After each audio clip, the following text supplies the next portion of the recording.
زمانہ کې چې یو سیس دین نو د رسول الله صلی الله علیه وسلم او د صحابه کرام رضی الله عنهم په دور کې نن هغه دین نشي کېدل ځکه دین خو په نبی نازلو چې د نبی په وخت کې نو دین نن هغه دین نشي کېدل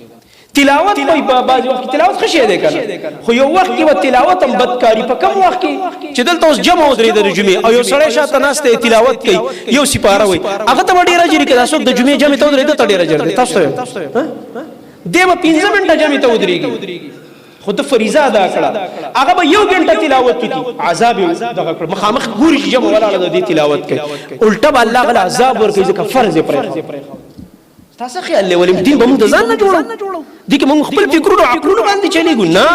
دي کې موږ نقل ته ګورو کم وخت موږ ته کم حکم دی دي ته وګورو زما او ستا عقل زما او ستا رائے زما او ستا خیالات په دې کې نه چلیږي چې زما او ستا فکر به وشي ته خو نه خبي